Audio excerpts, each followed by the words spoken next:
Hi friends, in this video I'll share with you two easy methods to start off your store-bought ginger rhizomes so they'll be ready to be planted in the garden and to grow into big plants for a big harvest. The first method takes less time, but the second method will give you more ginger per rhizome. First of all, when growing ginger bought from the store or market, look out for rhizomes with active buds or eyes. These have the highest chance of growing shoots.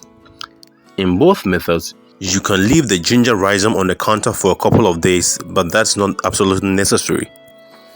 Method 1. In the first method, I'm going to use a ginger rhizome that had been kept on the kitchen counter for a long time. But as already mentioned, you can use fresh ginger from the store so long as it has active buds. Wrap a piece of tissue paper or paper towel gently around the rhizome and place it in a Ziploc bag. Moisten the tissue paper without getting it too wet.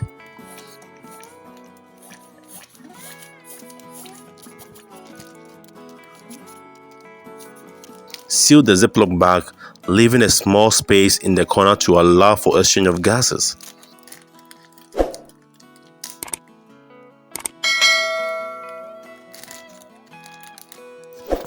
Next, place the Ziploc bag with the ginger in a black plastic bag and keep it on a kitchen counter or any warm or cool place depending on the ambient temperature.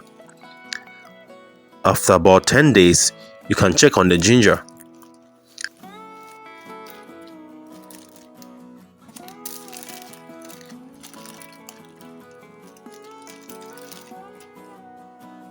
You have to be careful when removing the tissue paper since some of the roots will be growing through it.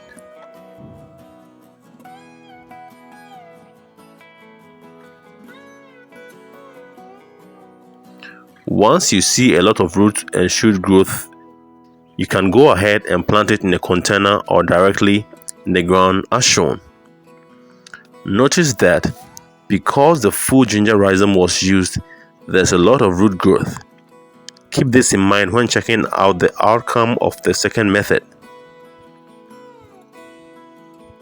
You can check out the full cycle video with links in the description box to see how to care for and harvest ginger plants.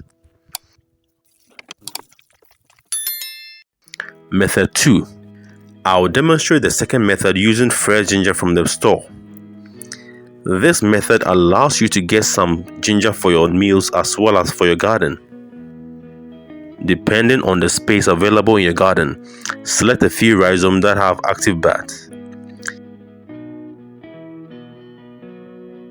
Cut out all the buds with some ginger flesh.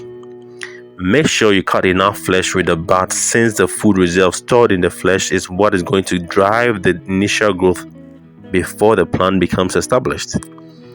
If the flesh is too small, the bud will grow slowly and result in a smaller harvest. Once you have cut out all the active buds, cut off the top of an onion bulb and rub the onion on all the active buds. Onion contains enzymes such as auxin and gibberellin, which stimulate root growth. After rubbing the ginger pieces, place them in a takeout box lined with tissue paper or paper towel. Moisten the tissue paper without getting it too wet. Cover the ginger with another layer of tissue paper and moisten it as well.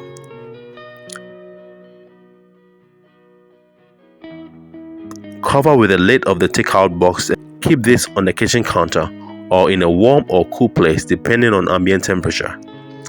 If the temperature is hot, keep it in the cool place. If it's cold, keep it in a warm place. Alright friends, welcome to Dr. Obi's Garden. This will be a good time to smash that like button if you are enjoying this video. If you've not already subscribed, kindly subscribe for free to support our work. Don't forget to turn on notifications or the bell icon so you don't miss our next video. Your support is greatly appreciated.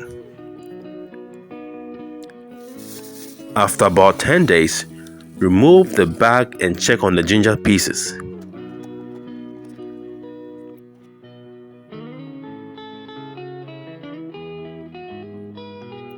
As you can see, All the ginger pieces have grown roots and shoots.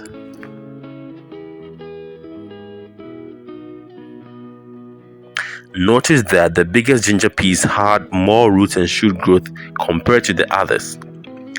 This is why you have to make sure you cut out the bud with enough flesh. Since there's a lot of root and shoot growth on all the ginger pieces, they are all ready to be planted in a container or directly in the ground. Plant the sprouted ginger pieces by making a hole in the soil and gently placing each piece inside.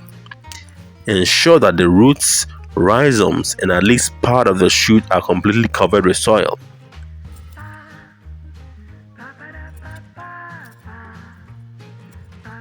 Water it thoroughly and keep the container in a partially shaded area for the shoot to start greening before moving into a full sun location.